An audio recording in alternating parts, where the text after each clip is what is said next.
Hello students. मेरा नाम हिमांशु कश्यप और मैं मैत्रेय आईएएस से आज आपको बताने जा रहा हूँ कि एनडीए नेशनल डिफेंस एकेडमी के लिए जो एग्ज़ाम होता है उसको हम कैसे उसके लिए तैयारी कर सकते हैं, उसकी स्ट्रेटजी क्या होगी, क्या कुछ टिप्स हैं जो मैं आज आपको देना चाहता हूँ। तो हम स्टार्ट करते हैं। तो जो आप ये देख रहे हैं पहली स्लाइड, इसमें आपने देखा होगा ये जो लोगो है हमारा एनडीए जो अकेडमी है उसका लोगो है ये। ठीक है। तो नेक्स्ट हम बात करते हैं कि जो टॉपिक हम आज डिस्कस करेंगे, आज का जो हमारा एजेंडा है इस वीडियो का। तो सबसे पहले हम बात करेंगे एनडीए के बारे में, फिर उसके बाद हम बात करते हैं एनडीए में एकेडमी के लिए करना क्या पड़ेगा, that means how to get into NDA. उसके बाद हम देखेंगे सिलेबस क्या है एग्जाम का, फिर हम देखेंगे एग्जाम का पैटर्न क्या है, फिर हम बात करेंगे स्ट्रैटेजी क्या होनी चाहिए for preparing for the exam, and last but not the least जो हम बात करेंगे एसएसबी इंटरव्यू प्रोसेस क्या रहता है। ठीक है। और लास्ट में कुछ एडिशनल टिप्स जो मैं आपको देना चाहूँगा। तो स्टार्ट करते हैं अबाउट एनडीए। क्या है एनडीए? तो एनडीए का जो एक्रोनाइम की हम बात करें तो NDA stands for national defence academy. ये एक joint defence service training institute है इंडियन आर्मी फोर्सेस का, जिसके अंदर हम देखेंगे जो कैडेट्स हैं तीनों सर्विसेज के लिए, इंडियन आर्मी के लिए, इंडियन नेवी के लिए और इंडियन एयर फोर्स के लिए उनको ट्रेन किया जाता है बिफोर वो अपनी अपनी सर्विस एकेडमीज में जब जाते हैं, उससे पहले। उसके बाद हम बात करते हैं how to get into NDA, क्या करना पड़ेगा। तो कोई भी कैंडिडेट अगर ज्वाइन करना चाहता है डिफेंस फोर्सेस को तो उसको एनडीए एग्जाम के लिए अपेयर होना पड़ेगा। और ये जो एग्जाम है इसको कंडक्ट करवाने का जिम्मेदारी किसकी है? यूपीएससी की। और ये एग्जाम है साल में 2 बार होता है, जिसको हम बोलते हैं NDA 1, NDA 2। Selection process NDA exam के लिए हम बात करें तो 2 स्टेजेस में होती है, जिसमें पहली स्टेज है written test and the second one is personality test, और उसको हम इंटेलिजेंस टेस्ट भी बोल देते हैं और एसएसबी इंटरव्यू भी बोल देते हैं। तो जो कोई कैंडिडेट इन दोनों राउंड्स को क्लियर करता है वो सिलेक्ट होता है हमारी प्रेस्टिजियस आर्म फोर्सेस के लिए। सिलेबस क्या है एग्जाम का, नेक्स्ट स्लाइड में हम बात करते हैं। तो एनडीए एंट्रेंस एग्जाम की बात करते हैं उसके सिलेबस की, जिसमें 2 सेक्शंस होंगे। एक होगा रिटन पार्ट जिसको हम बोलते हैं general ability test, that is GAT, and mathematics. अगर हम बात करते हैं गैट की तो हमें उसके लिए history, GK, current affair, English, science और ज्योग्राफी की नॉलेज की रिक्वायरमेंट है। और मैथमेटिक्स की बात करें तो +2 लेवल पे जो क्वेश्चंस आएंगे मैथमेटिक्स में वो +2 लेवल बेस्ड होंगे। जो हम आज की डेट में हम बात करें कि जो हमारा +2 का मैथमेटिक्स का जो सिलेबस होता है उसके बेसिस पे होंगे। नेक्स्ट हम बात करते हैं कि डिटेल्ड टॉपिक वाइज सिलेबस के लिए, उसके लिए इस वीडियो के डिस्क्रिप्शन में मैं एक लिंक आपको प्रोवाइड करवा दूंगा। आप उससे जो है सिलेबस पूरा डाउनलोड कर सकते हैं और देख सकते हैं। नेक्स्ट हम बात करते हैं आज के एजेंडा की, पैटर्न ऑफ द एग्जाम। क्या एग्जाम का पैटर्न रहेगा? तो सबसे पहले हम बात करें तो उसमें क्वेश्चन टाइप कैसे होंगे, तो मल्टीपल चॉइस क्वेश्चन होंगे जी। उसके बाद हम बात करते हैं कि नेगेटिव मार्किंग होगी 1/3। दैट मीन्स अगर हम बात करें मैथमेटिक्स की तो उसमें 0.83 मार्क्स आपके कटेंगे फॉर एवरी रॉन्ग क्वेश्चन। और गैट की हम बात करें तो 1.33 मार्क्स जो है आपके डिडक्ट होंगे for every wrong answer. Next हम बात करते हैं मीडियम ऑफ द एग्जाम। तो बाइलिंगुअल है, इंग्लिश और हिंदी में होगा, एक्सेप्ट जो इंग्लिश पेपर होगा गैट में वो इंग्लिश में ही होगा, रेस्ट बाइलिंगुअल एग्जाम रहेगा इंग्लिश और हिंदी। तो पैटर्न ऑफ एग्जाम में हम सबसे पहले बात करते हैं फर्स्ट स्टेज जो होती है उसमें 2 पेपर होंगे, एक होगा मैथ्स का, एक होगा गैट का। मैथ्स में होंगे 120 question, total marks 300 and with 2.5 marks for each question. GAT की हम बात करते हैं तो 150 क्वेश्चन होंगे जिसमें 600 मार्क्स टोटल मार्क्स हो गए और 4 मार्क्स का एक क्वेश्चन। दोनों पेपर में आपको 25% जो है मार्क्स सिक्योर करने हैं अगर आप क्वालिफाई करना चाहते हैं रिटन एग्जाम में, अदरवाइज नहीं कर पाएंगे। टाइम ड्यूरेशन है जो 2.5 घंटे रहेगी फॉर ईच पेपर। नेक्स्ट हम बात करते हैं कि गैट पेपर की सबसे पहले बात करते हैं। गैट पेपर में दो पार्ट्स होते हैं। पार्ट ए जिसमें क्या रहेगा, इंग्लिश 200 मार्क्स की, मैक्सिमम 50 क्वेश्चन होंगे, that means 50 into 4 is 200 marks. फिर हम बात करते हैं पार्ट बी की, जनरल अवेयरनेस की। तो इसमें फिजिक्स होगी 100 मार्क्स मैक्सिमम जो हो सकते हैं, हिस्ट्री होगी 80 मार्क्स मैक्सिमम जो हो सकते हैं, ज्योग्राफी होगी 80 मार्क्स मैक्सिमम जो हो सकते हैं, केमिस्ट्री होगी 60 मार्क्स मैक्सिमम जो हो सकते हैं, जनरल साइंस 40 मार्क्स मैक्सिमम जो हो सकते हैं, and last current affair 40 marks. अगर आप सबका टोटल देख लेंगे तो it will come down to 400। Next हम बात करते हैं जी स्ट्रैटेजी क्या रहेगी आपके एनडीए एग्जाम। तो इसमें भी स्ट्रैटेजी में भी कुछ सवाल हैं जो एक हर एक कैंडिडेट के मन में आते हैं, तो मैं उनको बताना चाहूंगा। सबसे पहले कि हम अगर एग्जाम की बात करें, अभी तक हमने ये देखा कि गैट का पेपर है, मैथमेटिक्स का पेपर है, तो हम स्टार्ट करते हैं कि एक से, किसी भी एक से। तो हम बात करते हैं सबसे पहले कि गैट के लिए कैसे प्रिपेयर करना चाहिए। तो गैट के लिए हम बात करें तो आपको फिजिक्स केमिस्ट्री बायो के लिए मतलब बेसिक्स बनाने के लिए आपको अपने एनसीईआरटी की हेल्प लेनी पड़ेगी। उसके बाद हम बात करें कि जो और सब्जेक्ट हैं कैट के अंदर, जैसे हिस्ट्री, पॉलिटी, इकोनॉमी, उनके लिए जो जो भी इन सब्जेक्ट्स के इंपॉर्टेंट कुछ कॉन्सेप्ट्स हैं उनको आपको मेमोराइज करना पड़ेगा, याद करना पड़ेगा, सम ऑफ देम। ऐसा नहीं है कि सब कुछ याद करते रहो, हिस्ट्री ये वो, कुछ इंपॉर्टेंट चीजें हैं जो आपको उनको मेमोराइज करना।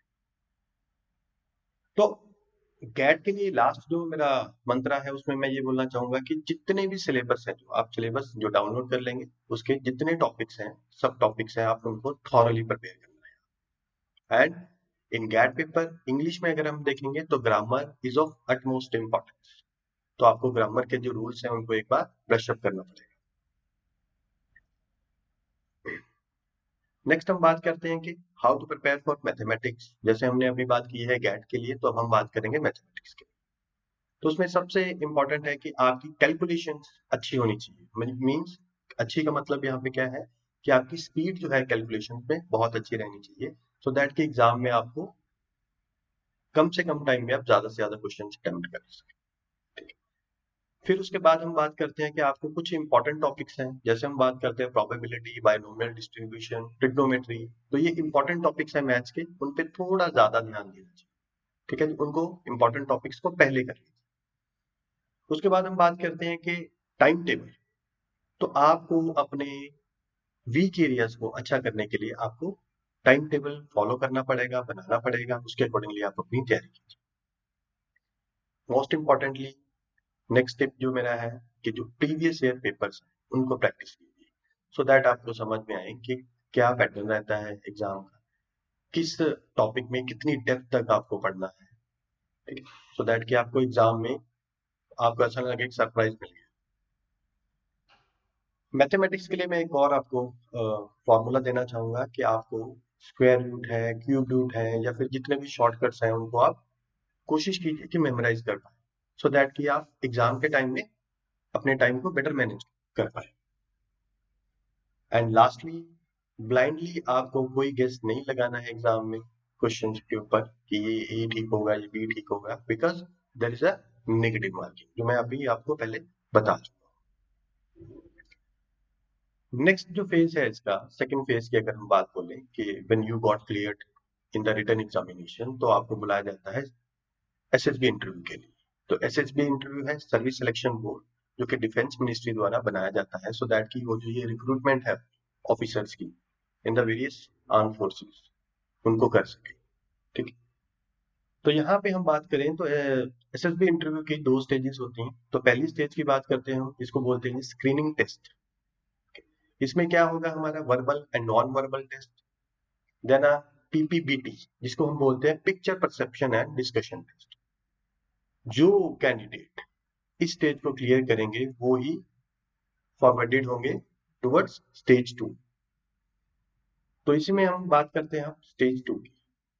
तो इसमें हमारे स्टेज 2 में काफी सारे जो टेस्ट हैं, जैसे थीमेटिक परसेप्शन टेस्ट जिसको टैट बोलते हैं, देन वर्ड एसोसिएशन टेस्ट जिसको वैट बोलते हैं, देन सिचुएशन रिएक्शन टेस्ट जिसको एसआरटी बोलते हैं, then self description test SD, group testing, officer test GTO जिसको बोलेंगे। इसके अंदर बहुत सारे लेवल्स होंगे जैसे group discussion, command task, snake race, individual lecture etcetera. And last में अगर आप देखेंगे तो उसमें होगा पर्सनल इंटरव्यू, और जिस दिन आपका रिजल्ट आउट होगा उसको बोलते हैं कॉन्फ्रेंस। ये है जो लास्ट स्टेप है एसएसबी। इन सब स्टेजेस की अगर हम बात करें, जैसे स्टेज 2 या स्टेज 1 का जो पीपीबीटी है, या स्टेज 2 का टैट है, वैट है, एसआरटी है, एसडी है, तो इनको मैं एक अलग वीडियो में आपको डिटेल में बताऊंगा इनके बारे में कि किस स्टेज में किस टेस्ट में क्या है, तो क्या आपसे चाहते हैं। ठीक है, तो अब हम बात करते हैं कि एसएसबी इंटरव्यू के लिए आपको कौन से पॉइंट हैं जो याद में रखने हैं, उनका ध्यान रखना है। सबसे पहले अपनी कम्युनिकेशन स्किल्स इंप्रूव कीजिए। उसके बाद न्यूज़पेपर रीडिंग की हैबिट जो है वो इनकलकेट कीजिए, सो दैट कि आपको पता चल सके आपके आसपास क्या है।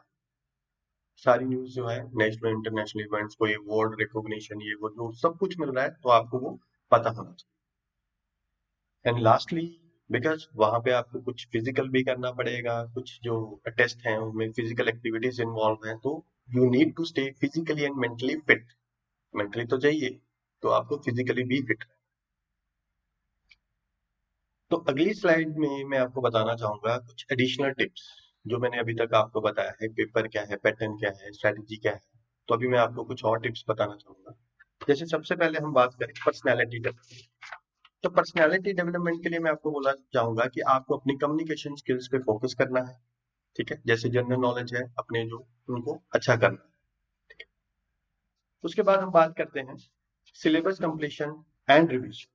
तो सिलेबस कंप्लीशन और रिवीजन की अगर हम बात करेंगे, तो आपको देखना है कि एग्जाम से पहले आपको अपना पूरा सिलेबस कंप्लीट करना है और उसको रिवाइज करना है जितना ज्यादा से ज्यादा आप कर सके। ओके, सो अगर आप इसमें बेटर प्लानिंग और मैनेजमेंट नहीं निकालेंगे तो मुश्किल हो जाएगा। और ये चीज प्लानिंग और मैनेजमेंट आपकी प्रिपरेशन से भी ज्यादा इंपॉर्टेंट है। प्रिपरेशन तो कर लेंगे, जिसको हम बोलते हैं ना हार्ड वर्क, तो हार्ड वर्क के साथ थोड़ा सा स्मार्ट वर्क।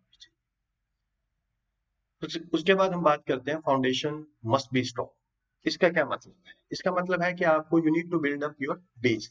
ओके, और इसके लिए हम क्या कर सकते हैं, जो बेसिक बुक्स हैं, लाइक जैसे एनसीईआरटी की बात करें, ठीक है, उनको आप अच्छे से पढ़िए, अपने बेस को डेवलप बिल्ड कीजिए, फिर उसको डेवलप करेंगे हम धीरे धीरे एडवांस लेवल पे लेके जाते हैं। ठीक है, and then choose sources carefully.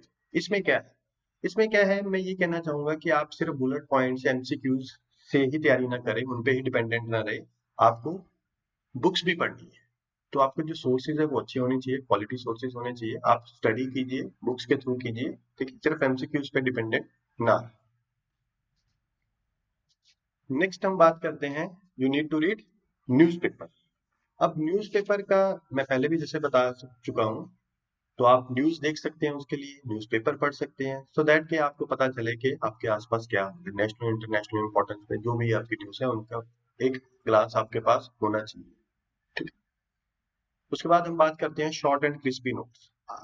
आप ट्राई कीजिए कि आप अपने खुद के नोट्स बनाएं। उसका कारण क्या है, अगर आपके नोट्स खुद के बनाए हुए हैं, शॉर्ट है, क्रिस्पी है, तो रिवीजन में आपके काम आएंगे एग्जाम के पास आके। नेक्स्ट हम बात करते हैं स्टे फिट एंड हेल्दी। ये मैं पहले भी बोल चुका हूँ और मैं यहाँ पे बोलना चाहूंगा, you don't have any choice. और इसके अलावा आपके पास चॉइस है ही नहीं, आपको रहना ही पड़ेगा फिट एंड हेल्दी। ठीक है, वो मेंटली भी बात बोलूँ, फिजिकली भी बात बोलूँ, तो इसमें मैं क्या कहना चाहूंगा, आप अपनी प्रॉपर डाइट मेंटेन कीजिए, रेगुलर एक्सरसाइजेस कीजिए, और 6 से 8 घंटे की जो साउंड स्लीप है वो लीजिए। That is very important. Lastly अगर मैं बात करूं तो कस्टमाइज्ड प्रेपरेशन। देखिए, सबसे बड़ी इंपॉर्टेंट चीज है कि कस्टमाइज कैसे करनी है आपको प्रेपरेशन अपनी।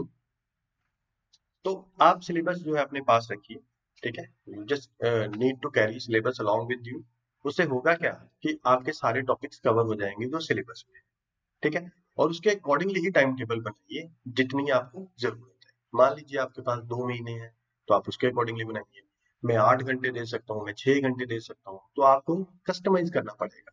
ठीक है, तो कई बार होता है कि मेरे को इस सब्जेक्ट के लिए ज्यादा मेहनत की जरूरत है, ज्यादा टाइम चाहिए, किसी के लिए कम चाहिए। ठीक है, तो आपको ये सारा कुछ जो है कस्टमाइज करना पड़ेगा।